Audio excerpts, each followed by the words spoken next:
Bom, bom dia a todos. Acho que já vou começar até para não atrapalhar depois as próximas apresentações. Sou Samuel Horn, sou aqui do mestrado da UERJ. Depois dessa excelente apresentação do professor Alberto, vou tentar ver se eu consigo chegar ao nível dele. E de início eu já tenho um déficit, infelizmente eu não vou poder falar em espanhol. Vou tentar falar devagar, aí, por favor, se estiver entendendo, sinalizem, oi, como é que é? Podem falar, fiquem à vontade para me interromper, por favor. Vou falar sobre um tema um pouco diferente. Armas autônomas e desafios ao direito internacional contemporâneo, direito internacional humanitário contemporâneo. Direito internacional humanitário, também chamado direito internacional dos conflitos armados. Antes eu queria começar perguntando, quem é que já ouviu falar em arma autônoma? Duas pessoas? Três. Ouvindo esse termo, arma autônoma, quero perguntar para quem está aqui, o que vem em mente? Pensa em algum exemplo? Mesmo que não conheça, arma autônoma, o que isso traz à mente? Alguém tem alguma sugestão, alguma ideia? O que esse sujeito está falando?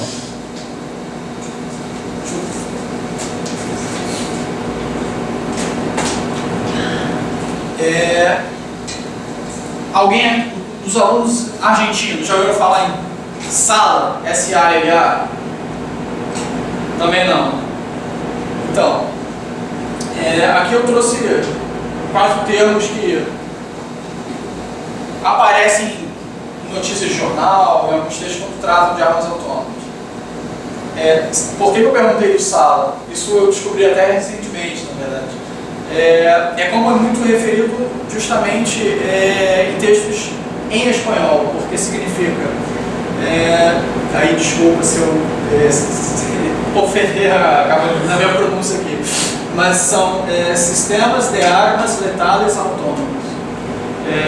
Aqui no Brasil parece que nas poucas vezes que eu vi usado, não foi como armas autônomas mesmo. LAWS, que está ali em cima, é exatamente igual a SALA, só que em inglês. São Lethal Autonomous Weapon Systems.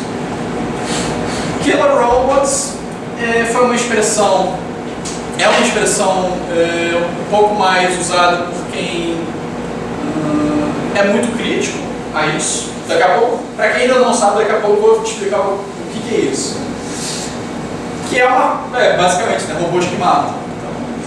Não é porque é muito favorável ao uso delas. E drones, eu já percebi que, quando eu comentei com algumas pessoas, isso vinha muito em mente, porque fazem uma associação, costuma-se fazer uma associação entre um robô autônomo ou um drone, que é algo que nos tempos recentes tem aparecido bastante, uso inclusive militar. Acontece que, bom, vamos começar a tentar entender, né? O que eu estou falando. Armas autônomas têm muita relação com o uso de inteligência artificial em conflitos armados. Deixa eu até aproveitar aqui para passar os slides. Eu já começo com esse spoiler. Não há uma definição consensual. Poxa, você vai falar de uma coisa que não tem nenhuma definição exata. Porque a arma autônoma é algo muito recente, e como não tem uma definição consensual, existe muita gente que diz que isso nem existe ainda. Só que esse é um debate que está muito em alta nas Nações Unidas, principalmente no escopo das convenções que tratam sobre os limites nos conflitos armados. Daqui a pouco também, mais para frente, eu vou falar como é que esse debate está se dando no momento. A gente tem inclusive algumas novidades bem interessantes de 2 semanas atrás. Mas vamos lá. A gente tem que entender a autonomia em armas como um atributo, é o que está ali. A gente pensa em armas ou aplicações militares. Vamos lá. Aqui eu trouxe 3 exemplos. Uma mina terrestre. Vocês conseguem, se eu falo mina terrestre, vocês já conseguem, mesmo que não tivesse ali uma imagem, vocês conseguiriam imaginar uma mina terrestre.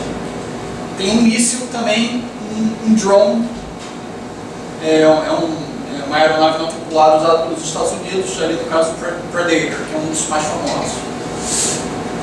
São objetos que você consegue visualizar, mesmo que não tivesse foto. Mina, míssil, drone. Só que a arma autônoma, autonomia em arma não é necessariamente um objeto específico. Autonomia é um atributo.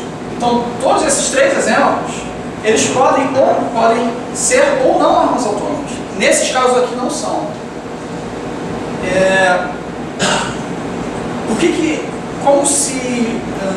Como funciona esse atributo? Eu comecei falando de inteligência artificial.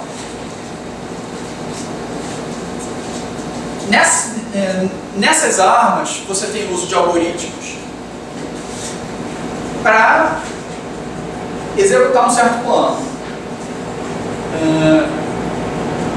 No próximo slide eu vou falar para onde a gente está caminhando. Porque qual é o problema de falar em definição? Como eu falei, não há uma definição consensual. Então é uma definição que ainda está sendo construída. Não só a gente tem que entender a autonomia em armas como um atributo, mas também como autonomia como um espectro.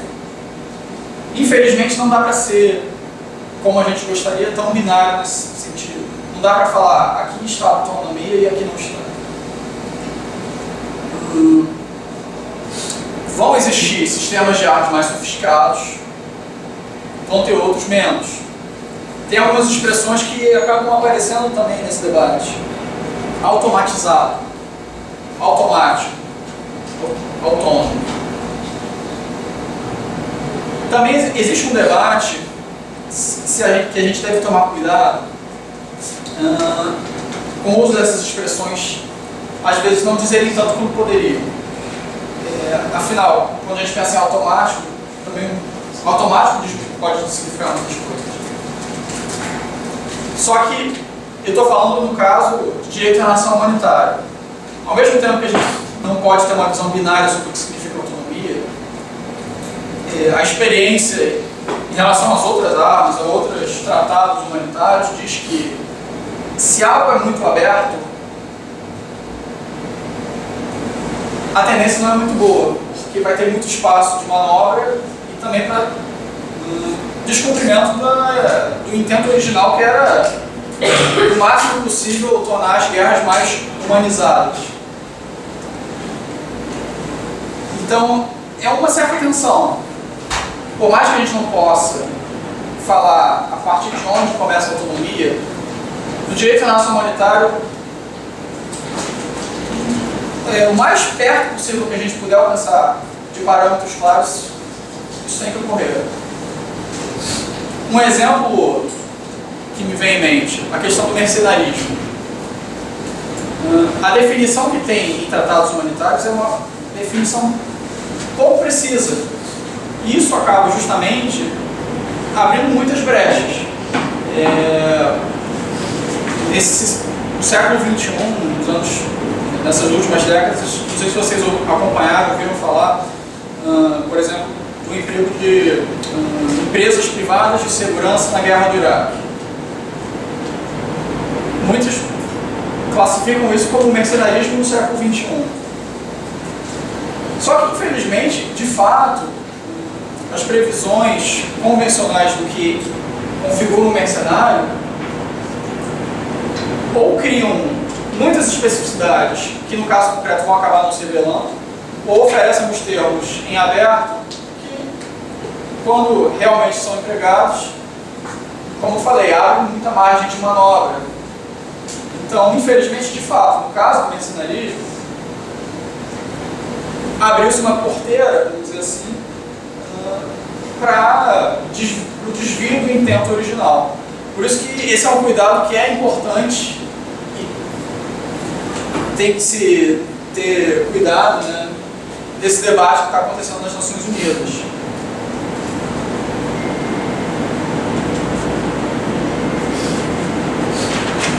Como eu falei, é uma definição que está sendo construída.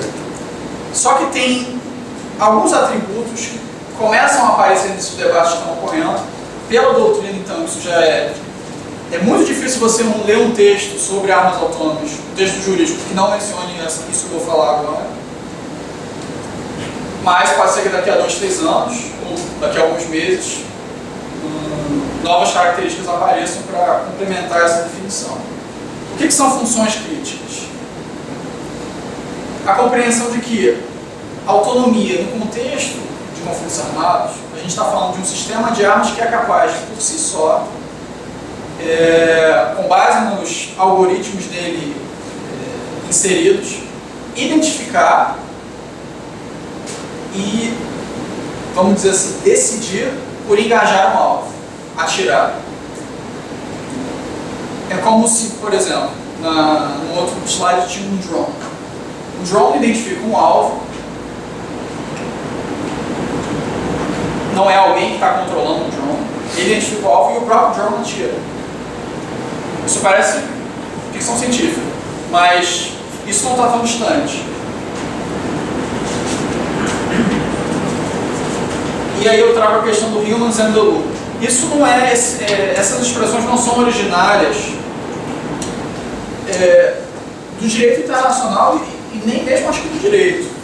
Se eu não me engano, elas são originadas da engenharia. Aliás, em parênteses, esse debate é um debate também necessariamente interdisciplinar, porque eu não sou formado em robótica, por exemplo. Quem é formado em robótica também não costuma ser formado em direito, ou ainda menos saber direito internacional de conflitos armados. Também tem nesse debate uma participação muito ativa de lideranças militares. Claro, tem interesse em saber das potencialidades do uso dessa nova tecnologia. Então, também, quem começa a estudar isso vai se deparar com muitos textos de engenheiros, textos de sociólogos da tecnologia, textos de antropólogos da tecnologia, textos de juristas, textos de oficiais militares. Essas expressões do loop também vão ajudar um pouco a gente a ter melhor na nossa mente do que a gente está falando. Tem 3. Humans in the loop, humans on the loop e humans out of the loop. Na primeira, segue uma escala, né, de menos autonomia para mais autonomia para máquina. Na primeira, a máquina, está escrito ali, isso eu tirei de um livro, que está aqui, aliás, a referência embaixo. A máquina tem autonomia para identificar, para passar informações para o operador humano, só que ela não tem nenhum poder decisório. Quem vai decidir necessariamente vai ser o humano que está operando. Então, por exemplo, eu usei agora há pouco, mencionei um drone. O drone não identifica um alvo. Sem qualquer input pelo operador humano, acabou a história, não vai acontecer mais nada. Se o operador humano dá um input, a máquina, o drone no caso, engajaria o alvo. Humans on the loop. Nesse caso, a diferença para a situação anterior é que a máquina tem sim a iniciativa de engajar. Só que, caso julgue necessário, o operador humano pode vetar essa decisão. Esse exemplo, acho que fica claro com... Vocês devem ouvir falar da situação que ocorre entre Israel e Palestina. Quando o Hamas lança um foguete caçando em direção a Israel, Israel tem um sofisticado sistema de proteção antiaérea, que inclusive usa bastante autonomia. Vamos supor que fosse exatamente nesse exemplo que vimos no Lulu. Um foguete está a caminho, o sistema identifica e automaticamente envia um míssil para derrubar esse foguete. O operador humano tem o poder de, quando percebe que o sistema vai engajar com essa ameaça aérea tem o poder de vetar essa decisão. Vamos que o sistema tomasse essa iniciativa para, na verdade, um avião comercial. Claro que não teria interesse em ver um avião comercial. Então, poderia o operador humano vetar. E no fim dessa cadeia, aí também volta e meia se chama de arma plenamente autônoma. Nesse caso, o nome já diz, né? Out of the loop. O operador humano, na verdade, isso aqui era um operador, ele é mais um espectador do que está acontecendo. Aí é o que eu tinha mencionado antes. O drone identifica o alvo e por ele só engaja, né? Vai atirar no alvo.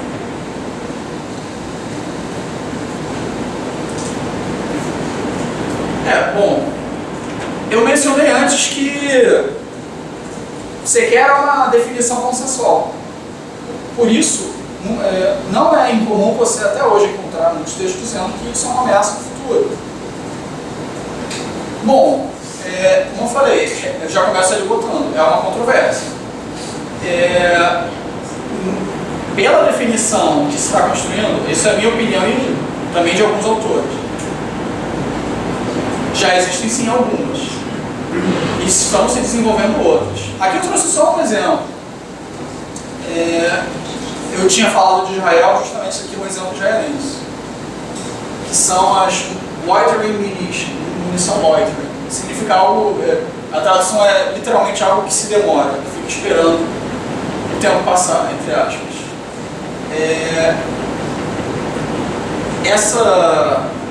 Esse tipo de munição é destinada exclusivamente a destruir radares inimigos.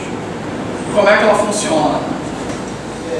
O Estado israelense, no caso não é só Israel que tem, mas foi Israel que desenvolveu essa arma específica.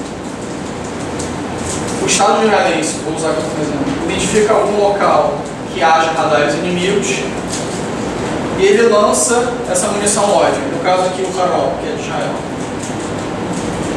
Ele sobrevoa a área, não tem ninguém controlando ele autonomamente sobrevoa uma área.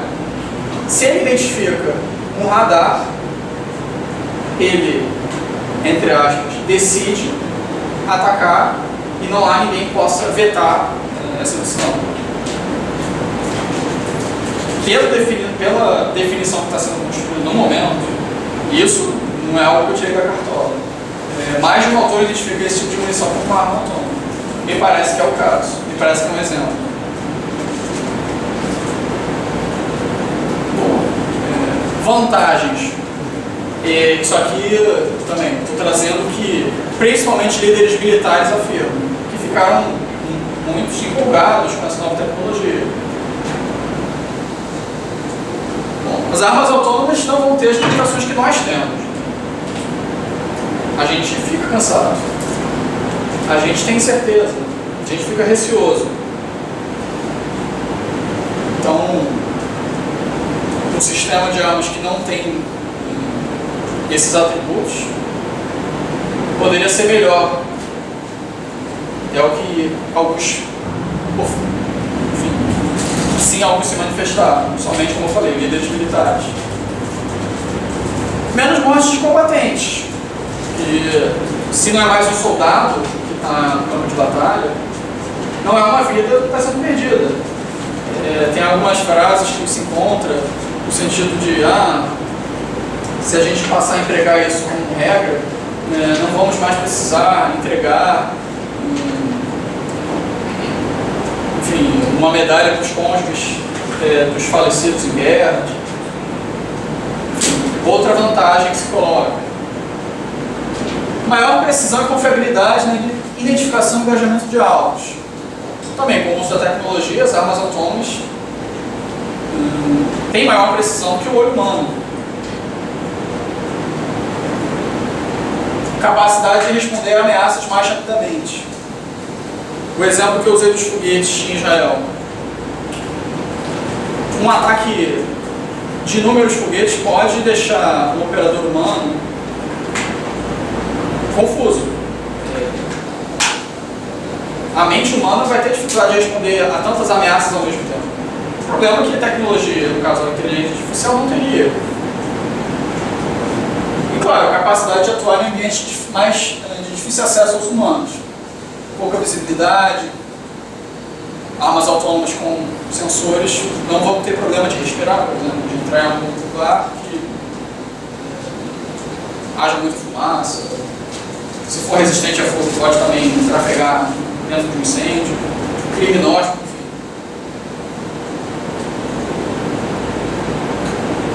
Agora, o outro lado,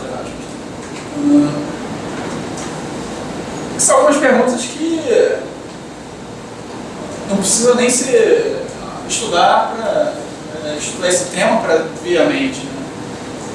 Será que é ética ou moralmente aceitável que uma máquina decida sobre a vida de outra pessoa? Claro, conflito armado, como um todo, já é um contexto de exceção. Evidentemente, durante a paz, tirar a vida de outra pessoa é crime. Não sei, enfim, que haja estudentes de estúdio, aí eu falo do jeito penal. Em um conflito armado, um combatente tirar a vida de outro combatente não é algo ilícito. Mas aqui eu estou sequer falando nessa primeira pergunta de ilicitude. Né? Será que a gente eticamente, moralmente, pode aceitar uma máquina decidir sobre a vida de outra pessoa?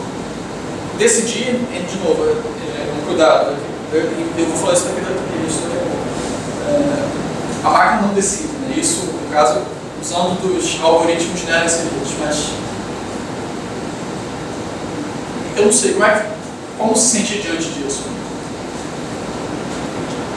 Eu falei também nas vantagens, né, da perda menor de vida dos combatentes. Os combatentes não vão estar mais no campo de batalha. Os combatentes agora seriam máquinas. Só que, justamente, se há menos perda de combatentes, será que a guerra também não se tornaria menos custosa? Porque os riscos são menores agora. A sua população, em tese, estaria menos ameaçada. Seria menos difícil convencer, se for um regime democrático, convencer o seu Congresso a entrar em guerra, por exemplo. E outra coisa que eu acho que eu acabei não inserindo aqui, são menos mortes de combatentes, né? Mas e os civis? Como é que ficam nessa equação? Possibilidade de nova corrida armamentista também. Porque se todo mundo começa a desenvolver armas autônomas, quem desenvolver vai ter uma vantagem. As vantagens que eu tinha mostrado antes. Quem não tiver vai sentir uma certa pressão para não ficar atrás dessa corrida tecnológica e militar. Então, existe o risco também de uma nova corrida armamentista. Possibilidade do uso por grupos paraestatais. Hoje em dia, a arma autônoma ainda é algo muito caro. Esse receio de uso por grupos paraestatais também existe, né, em relação às armas nucleares. Só que é algo muito mais difícil de se conceber, porque a arma nuclear me parece algo que, não sei como é que a gente vai estar no desenvolvimento humano daqui a 200 anos, mas me parece algo complicado de se produzir, que chama a atenção. Agora, a inteligência artificial, com o passar do tempo, tende a se tornar algo mais barato. E algo mais barato também mais acessível. Grupos não estatais, a maioria dos textos mencionam organizações terroristas, não teriam tanta dificuldade de ter acesso, no futuro não muito distante, a armas autônomas. E certamente isso não seria interessante para a manutenção da segurança internacional. Como aferir responsabilidade também, accountability, por ilícitos cometidos por essas armas? Uma arma autônoma que decidisse atacar civis. Quem seria o autor do crime de guerra? A arma autônoma? Quem produziu? O engenheiro? O comandante? E se o comandante disser, mas eu não mandei ela atacar a população civil, eu coloquei ela em operação. Então, também existe essa dificuldade. Aí aqui eu coloquei em último lugar algo que eu vou focar um pouco mais. Se podem as armas autônomas respeitar normas de direito internacional humanitário. E aí, bom, eu vou falar um pouco. Ninguém aqui tem obrigação de saber normas de direito internacional humanitário. Então eu escolhi alguns princípios nucleares do direito internacional dos conflitos armados para tratar com vocês, para a gente continuar essa reflexão. Eu linkei esses 4 princípios. Eu estava falando de falta de consenso, também não vai ser unânime se são esses os princípios nucleares do direito internacional humanitário. Tem outros que falam que são só 2, outros que falam 3. Eu escolhi esses 4 porque é uma lista mais abrangente. Distinção. Aqui eu estou usando muito um manual que a Cruz Vermelha fez de identificação dos costumes internacionais existentes em matéria de conflitos armados. O que é basicamente, assim, sendo o mais objetivo possível? O que é a distinção? No conflito armado, somente alvos militares são legítimos. E isso tanto ali na regra 1, tanto para pessoa quanto na regra 7, objetos. É ilícito você engajar diretamente a população civil. Ponto. É ilícito você diretamente engajar objetos civis, uma escola, um hospital. Não podem ser alvos de conflito armado. Agora, pode a arma autônoma fazer esse tipo de reflexão, entre aspas? Porque você pode colocar nos algoritmos para ela de alguma forma identificar um hospital ou uma escola. Será? E se essa escola estiver sendo usada por grupos armados? Nesse caso, a proteção que ela tem pelas normas humanitárias, dependendo de como se der, deixa de existir. Como é que a arma autônoma faria? Tem como o algoritmo identificar isso?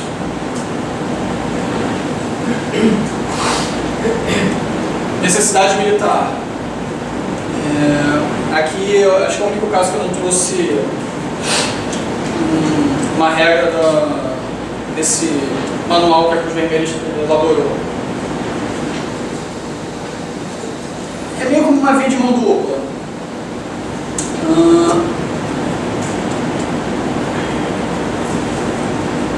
As Forças Armadas só podem fazer aquilo que é necessário ao alcance do seu objetivo, que é enfraquecer militarmente o adversário.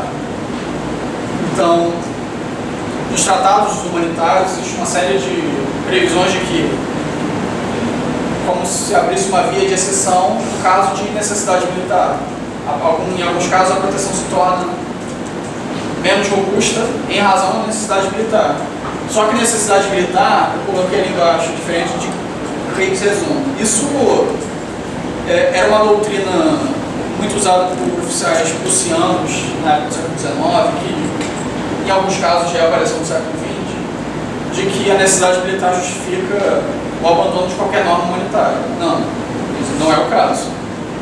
Existe a necessidade militar e ela é uma questão que não há como fugir, só que ela não justifica, aliás, ela não pode afastar a aplicabilidade de normas humanitárias. Aí eu sigo a segunda parte dessa definição que eu tiro do Jean Pictet, que é um autor que publicou uma série de comentários das convenções de Genebra e também depois ao protocolo adicional de 77.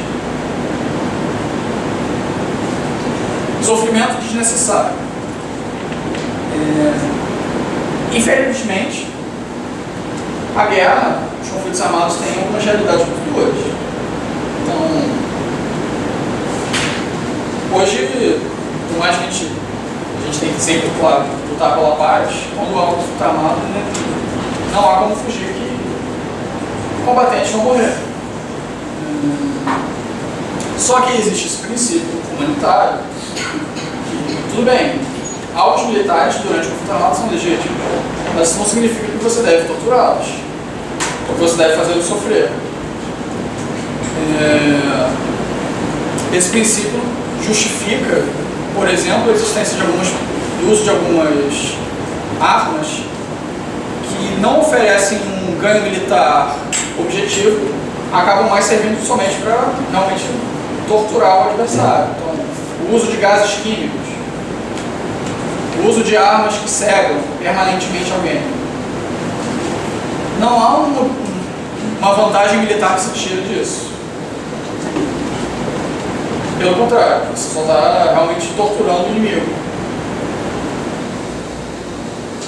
E pode uma arma autônoma fazer também esse tipo de deliberação? Até onde é o sofrimento necessário? Claro que esses são princípios. Existem algumas áreas cinzentas muito claras, né? O que é desnecessário também.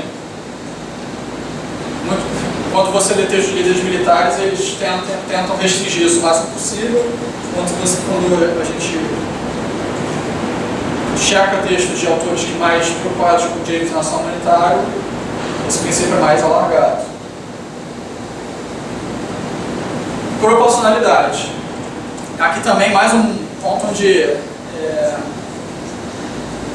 a dura realidade dos conflitos armados.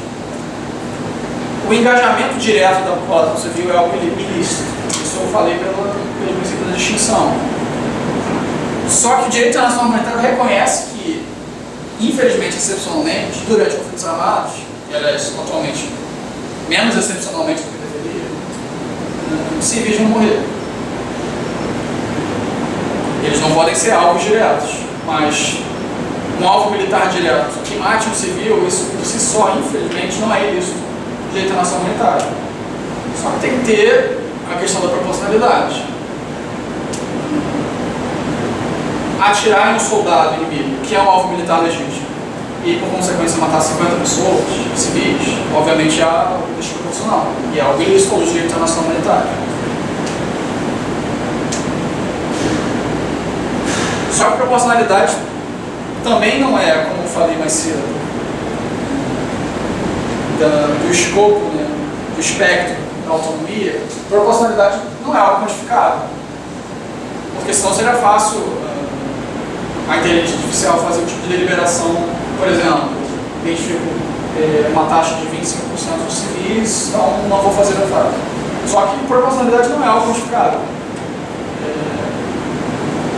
Tem, por exemplo, como alguns autores levantam, algumas vidas. Isso pode parecer estranho. Algumas vidas podem ser mais valiosas do que outras.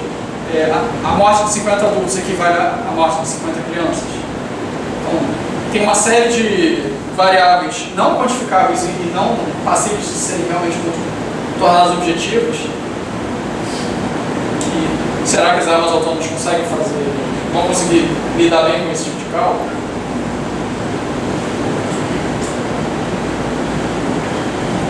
Aqui eu começo a fazer um resgate do que tem ocorrido nos últimos anos nessa matéria. Porque é um debate, vocês percebem, extremamente recente. Ele não surgiu em 2012, mas na década de 2000 era algo muito errático, você encontra pouca coisa nessa época. Por que 2012 eu botei ele como ano central? Em outubro, você tem a fundação dessa coalizão, Campaign to Stop Killer Robots, que, como eu falei, é uma coalizão porque ela reúne várias organizações não governamentais. Ali eu destaquei algumas mais famosas: Human Rights Watch, Article 36, International Committee for Robot Arms Control, que foi fundado em 2009, já mirando as armas autônomas, Seguridad Humana na América Latina e o Caribe, Women's International League for Peace and Freedom, etc. Ali está o símbolo da campanha. Claro, não tem como ser. Ela deixa inequívoca a mensagem dela. Isso motivou ainda em 2012 a publicação do relatório pela Human Rights Watch News and Humanity, que em cerca de 40, 50 páginas manifestou que armas autônomas deveriam ser banidas. Justamente porque de todos aqueles 4 princípios que eu falei, na ocasião, a Human Rights Watch só não identificou que ela violaria o princípio do sofrimento desnecessário. Acho que armas autônomas não tem como fazer juízo de valor sobre necessidade militar. Armas autônomas não conseguem seguir o princípio da distinção. Aliás, teve um exemplo que acho que torna isso até mais claro, porque eu mencionei da questão de combatentes e civis. Só que os civis não são os únicos que não podem ser alvejados. Em conflitos armados, quando o combatente se torna, a expressão usada muito é hors de combate, fora de combate, eles também não podem ser alvejados. Então, um prisioneiro que é um militar, mas se rende, ele não pode ser alvejado. Um combatente ferido, que não ofereça mais a capacidade de entrar em conflito, também não pode ser alvejado. Como é que uma arma autônoma vai identificar o ferido de um combatente não ferido? Porque eles vão dar os inputs, entre aspas, que essa arma autônoma recebeu, no caso concreto, o uso de, por exemplo, de forças regulares, o uso de uniforme militar, símbolos distintivos claros, armamento, vai estar tudo presente. Só que um soldado, prisioneiro ou ferido não pode ser alvejado. Então, fechando os parênteses, a Human Rights Watch nesse relatório identificou que armas autônomas também não vão conseguir respeitar o princípio da distinção. E também da proporcionalidade, como eu falei, não é algo objetivo. Não tem como, por um algoritmo, fazer essa identificação. E ainda em novembro, o Departamento de Defesa americano publica essa diretiva 3009, informando qual vai ser para os Estados Unidos a posição sobre armas autônomas. E eu destaquei ali em particular que eles dão uma definição de autonomia em armas que segue muito aquela lógica do humans in the loop, humans on the loop, humans out of the loop, que é a distinção entre armas semi-autônomas, que seriam seria o caso do humans in the loop, armas autônomas supervisionadas, humans on the loop, e armas autônomas ou armas plenamente autônomas, que seriam humans out of the loop. Essa diretiva americana serviu muito de base para o desenvolvimento e para o estudo do tema nos anos seguintes. Não foi a primeira, aqui eu não coloquei, mas em 2011, por exemplo, o Reino Unido também publicou uma diretiva sobre qual seria a sua postura em matéria de armas autônomas. Só que trazia uma definição que foi extremamente criticada, porque colocava armas autônomas como armas que teriam capacidade de planejamento similar ao dos seres humanos. Como você identifica isso, né? Ou será que isso é sequer possível? Muitos autores criticaram porque, na verdade, pareceu uma estratégia britânica de abrir uma margem gigantesca para fazer largo uso desse tipo de tecnologia em conflitos armados e, ao mesmo tempo, dizer, mas nós não estamos usando armas autônomas. Essa diretiva, inclusive, o Reino Unido já revogou, acho que, se não me engano, em 2017. Eles publicaram uma nova sem essa previsão dantesca.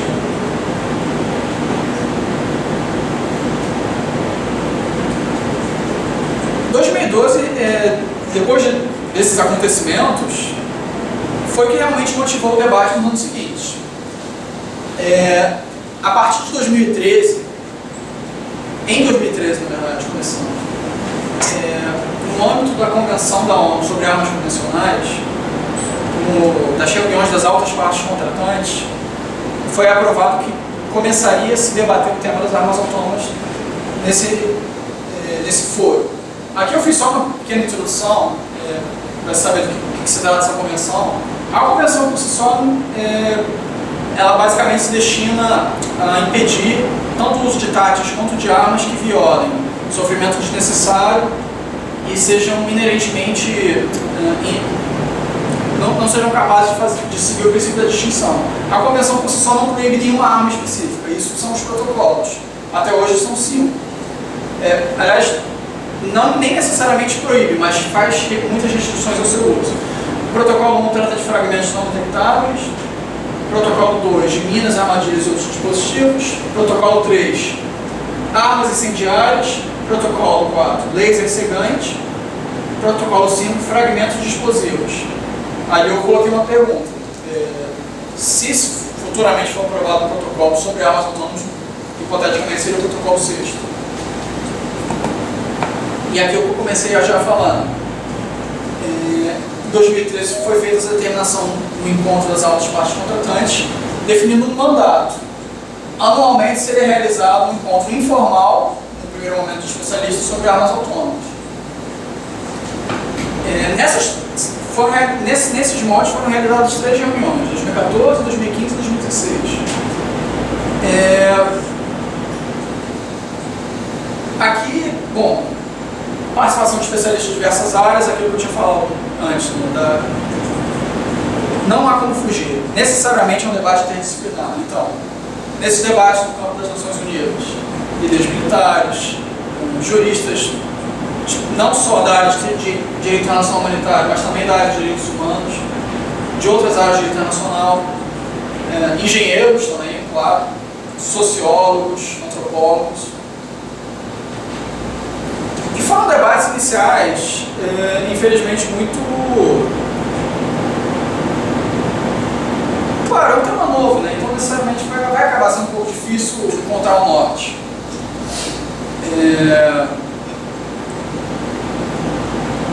Então a gente pode dizer que foram encontros, de certa forma, um pouco objetivos.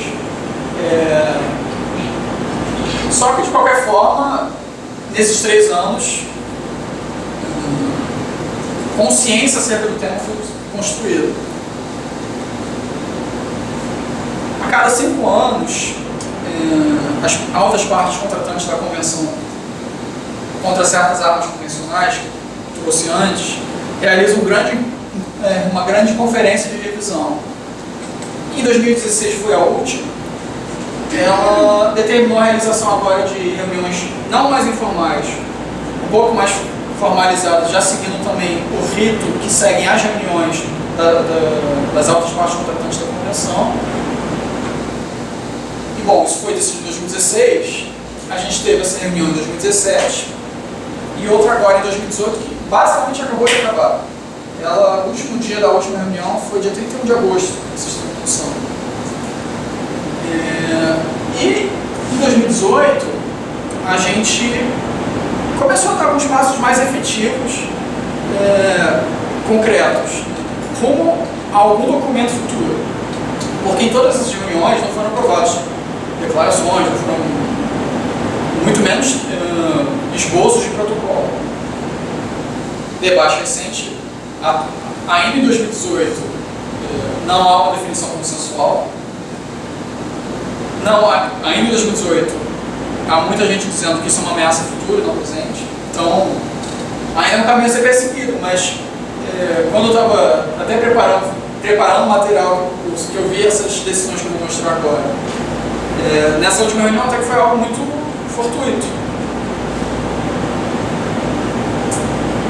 Começaram a ser identificados possíveis princípios guiadores dessa matéria.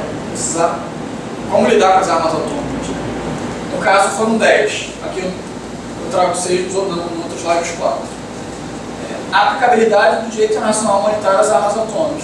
É claro que muitos dos princípios podem parecer auto-evidentes, só que se está aqui é porque até sobre isso houve controvérsia. A responsabilidade não pode ser transferida às máquinas, permanecendo com os humanos. Aquela questão que eu trouxe mais cedo. Então, não poderia a arma autônoma ser responsabilizada por crime de guerra. Responsabilidade acerca de atos ilícitos à luz do direito internacional humanitário deve ser assegurado de acordo com o direito internacional humanitário. Os Estados devem conferir durante todo o processo de desenvolvimento de uma nova arma, seja autônoma ou não, se esta é proibida pelo direito internacional.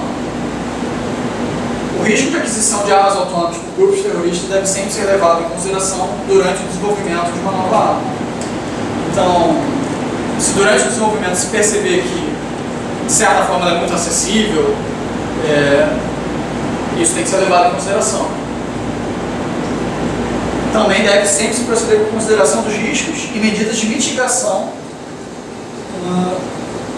Isso deve integrar toda a cadeia de desenvolvimento de uma nova arma. Quais os riscos que aquela arma oferece, se é possível de alguma forma mitigá-los. Manutenção do cumprimento de obrigações de transação humanitária e outras normas internacionais deve ser considerado no uso de novas tecnologias relacionadas às armas autônomas. Esse princípio lembra muito um outro que eu tinha trazido na tela anterior, só que esse aqui é mais específico, é as armas autônomas. Armas autônomas não devem ser antropomorfizadas. Isso é realmente um desafio. Só nessa exposição aqui, várias vezes eu falei em armas decidirem, armas considerarem, e isso é uma tentação. É muito difícil a gente explicar sem recorrer a isso. Mas a gente realmente tem que ter esse cuidado. Porque a situação pode sair um pouco do controle. Um exemplo que me vem em mente, isso não tem relação com conflitos armados, mas eu não sei se vocês souberam, que nos Estados Unidos, se não me engano, foi aquela inteligência artificial, acho que da Amazon, não estou me lembrando o nome dela. A Amazon, em juízo, que era uma inteligência artificial que gravava as conversas das pessoas dentro da casa. E, num dado demanda judicial, alguém tentou ter acesso a essas gravações. E a Amazon afirmou em juízo que a inteligência artificial teria direito à proteção à liberdade de expressão. Então, é uma situação complicada. Claro, no caso concreto, se eu não me engano, não houve julgamento de mérito, houve alguma questão incidental. Não sei se acho que a parte ofereceu o livre de espontânea vontade de gravações, algo assim. Mas, por isso que a gente tem que tomar cuidado com essa antropomorfização da inteligência artificial como um todo. O progresso e acesso a usos pacíficos de tecnologias autônomas não deve ser prejudicado. Claro, esse debate que eu estou trazendo aqui específico as armas autônomas. Mas a inteligência artificial como um todo tem, para usos pacíficos, tem muitas vantagens a oferecer. E isso me parece muito um caminho sem volta. Mas a gente, enfim, exemplos que vem em mente também. Vocês já devem ter ouvido falar de carros sem motorista. Isso tem cada vez mais próximo de se tornar uma realidade em alguns países e em breve também na Argentina e no Brasil, imagino. E, de novo, eu mencionei de como algumas questões podem parecer auto-evidentes. O último princípio. O escopo da Convenção contra certas armas convencionais é um foro adequado para debater a questão. Até isso ele estava sendo questionado. Corria-se o risco de, se eles entendessem da forma contrária, que de 2014 em diante todas essas decisões, na verdade, todos esses debates foram feitos no lugar errado. Enfim, correria-se o risco de só ter sido uma perda de tempo. Teria que ser para outro foro, mas pelo menos chegou-se a essa conclusão. Agora, isso aqui, possíveis princípios guiadores, isso não é sequer uma declaração. A gente mencionou agora da soft law, nem isso. Isso é algo que o presidente, o embaixador que coordenou esses debates agora em 2018 identificou. Um consenso nesses assuntos. Agora, de fato, é um indício de que talvez ano que vem, ou ainda esse ano em novembro ainda vai ter um encontro das altas partes contratantes da convenção. Talvez estejamos caminhando sim para pelo menos uma declaração. Bom, aqui eu achei interessante destacar posições particulares de alguns países nesse tema. E também isso acaba sendo um pouco... Eu não fiz um slide tratando de por que nós devemos pensar sobre isso. Parece um termo muito aleatório, ele não me falar. Só que é uma questão que envolve segurança internacional e mais. O uso dessas armas autônomas, se efetivamente ocorrer, e dependendo dos resultados dela no campo de batalha, eu não vou enganar vocês. Existe uma chance muito grande de elas serem usadas também domesticamente, para law enforcement, enfim. Então é uma coisa para a gente ficar atento. Aqui eu trouxe a posição americana porque ela condensifica um pouco algumas outras posições. Os Estados Unidos lançaram em 2014, para vocês terem uma noção de como isso pode revolucionar os conflitos armados, a Third Offset Strategy. O que são essas offset strategies? Nos anos 50, o presidente Eisenhower identificou o investimento em armas nucleares como o caminho a ser seguido para garantir a supremacia militar dos Estados Unidos. Armas nucleares. Na década de 70 e 80, a segunda estratégia era o investimento em armas teleguiadas que superassem a superioridade numérica que teria na época o Pacto de Varsóvia e a Cortina de Ferro. E agora, essa terceira estratégia seria o investimento pesado em inteligência artificial e armas autônomas. E aí tem esse Project Maven, que tem um memorando também de 2017, que é mais ou menos a mesma linha. A compreensão americana de que se deve fazer um investimento pesado nessa área para garantir a supremacia americana militar. Só que aqui tem uma situação curiosa. A questão do desenvolvimento da inteligência artificial, ela não é, como mencionei agora há pouco, exclusiva do setor militar. Mais que isso, a liderança do desenvolvimento tecnológico nessa área é da esfera privada. A esfera privada é essa que, para desgosto dos líderes militares americanos, já se manifestou no sentido de que a gente não quer contribuir com o desenvolvimento de armas atômicas. Não vou falar que isso é seguido 100% a risco, mas é uma barreira no desenvolvimento da forma como os Estados Unidos queriam. Mas, de qualquer forma, esses exemplos explicam a atuação americana nesses debates sobre armas autônomas. Eles são rigorosamente contrários a qualquer tentativa de restringir essas armas no momento. E eles não estão sozinhos nisso. Israel também está, a Coreia do Sul também está, a Rússia também está, enfim, outros países. China é um caso também interessante. Eles publicaram no ano passado o Plano Nacional deles sobre Inteligência Artificial, com 3 etapas. 2020 eles dizem que eles começam o relatório dizendo que eles estão atrás na corrida da inteligência artificial como um todo, não só de armas autônomas. Eles dizem que em 2020 eles vão se equiparar aos demais países. 2025 a economia chinesa, a força motriz da economia chinesa vai ser a inteligência artificial. Em 2030, segundo esse plano nacional deles, eles vão ser os líderes mundiais de inteligência artificial. O problema da posição chinesa é que há um certo teor de ambiguidade, porque o plano não é muito transparente em uma série de aspectos. Eles mencionam alguma preocupação com defesa, mas não deixam clara a posição deles sobre armas autônomas.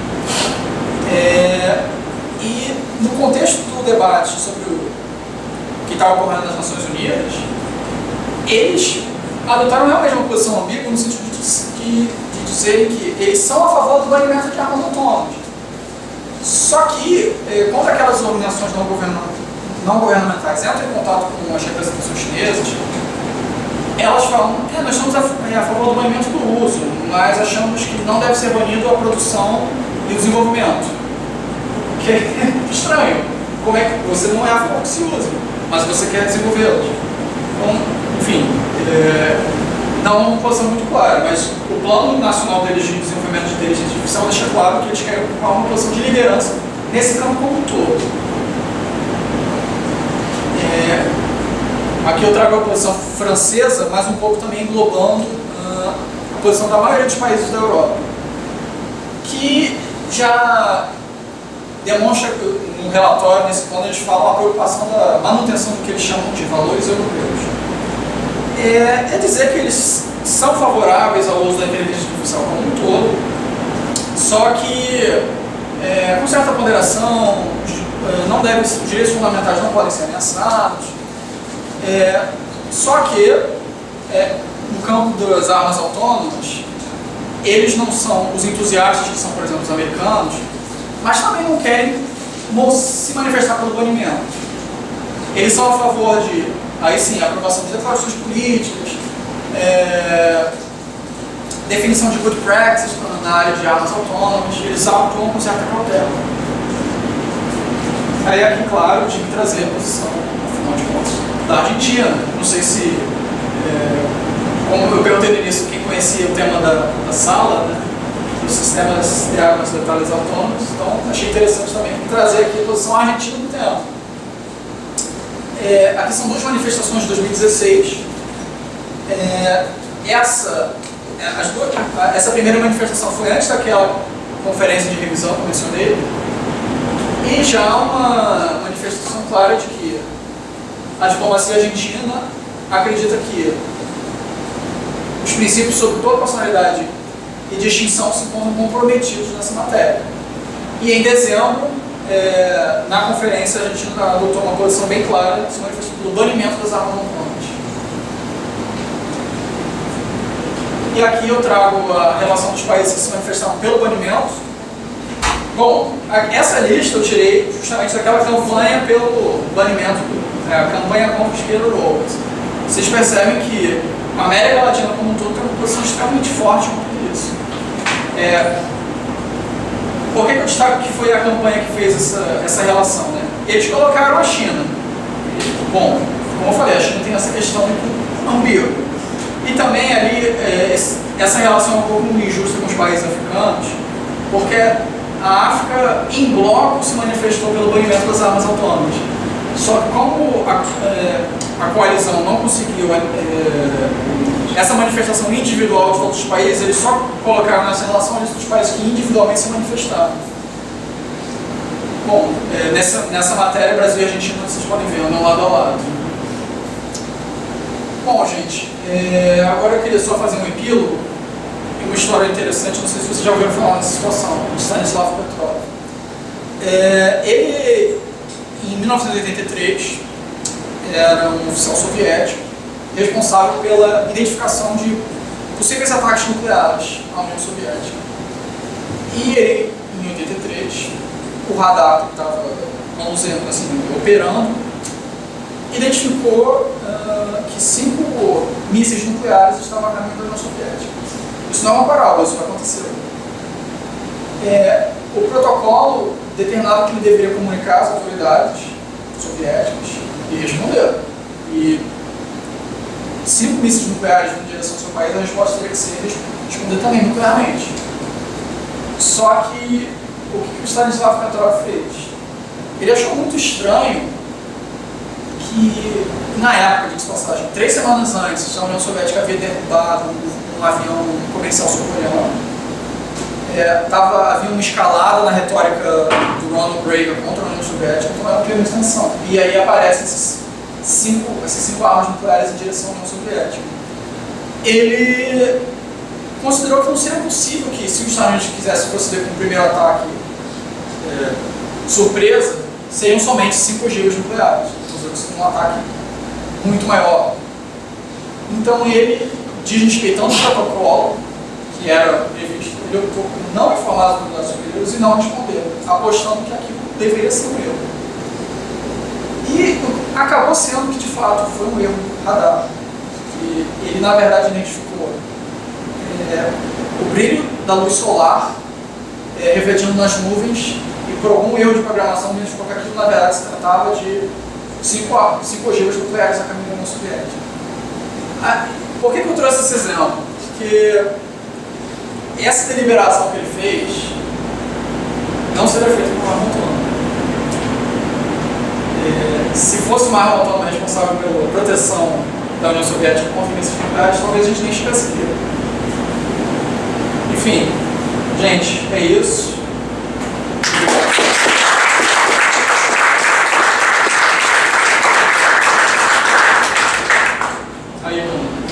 Se alguém tiver curiosidade sobre esse tema, infelizmente aqui não ficou claro essa cor escura, mas eu coloquei ali o meu e-mail, vou escrever aqui. E também o Facebook, se alguém preferir entrar em contato comigo, manda.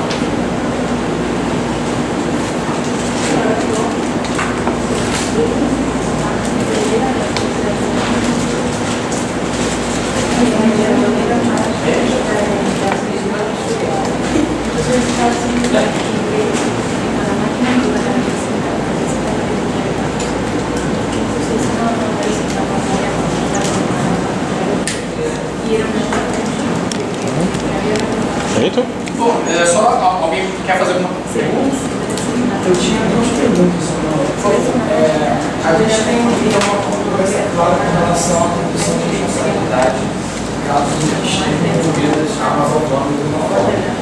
seja você atribuir ao comandante, ao engenheiro que fez a arma, não tem uma solução muito clara, já que você acaba que tira a conexão entre o agente e a própria condução da hostilidade. Só que o artigo 36 do Protocolo Adicional 1 estabelece que os Estados devem garantir que as armas autônomas, novas tecnologias em geral, elas sejam capazes de cumprir com as normas humanitárias.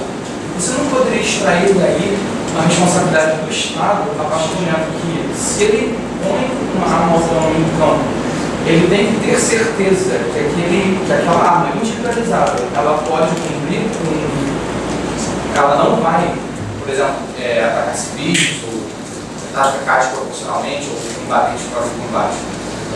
Assim, minha opinião é que sim. Só que eu vou te dizer, tem país que, primeiro, que não se comprometeu com o protocolo adicional 1 e que vai além, que nem reconhece a natureza costumeira do artigo 36. Então, claro, a posição, por exemplo, da Cruz Vermelha, de várias organizações humanitárias, é que essa obrigação que você trouxe é uma obrigação costumeira. Então, independentemente do país ter assinado e ratificado o protocolo adicional número 1, ele tem que proceder dessa forma. Me parece que sim, essa questão que você traz. Só que é um debate que vem também do receio disso impedir o desenvolvimento de novas tecnologias em geral. Então, por isso que nessa última reunião fizeram questão de deixar claro que os debates sobre armas autônomas não podem atrapalhar o desenvolvimento da tecnologia de inteligência artificial para fins pacíficos. Mas assim, isso também não é uma questão pacificada, mas a minha opinião, com certeza. Minha visão, sim. Por favor, professor. Obrigado. Yo escucho estas discusiones. Hace poco estuve en el Congreso de Brasil del Arte, todo un panel hablando de inteligencia artificial en materia de derecho marítimo, las naves que ya son manejan autónomamente y que entonces plantean las dudas respecto a cómo se aplican las normas internacionales. Creo que es el futuro para ustedes, yo seguramente, no sé si lo veré, pero es un campo interesantísimo, ¿no?, para trabajar en inteligencia artificial. Dos cositas que tienen que ver con lo que ustedes hablaron.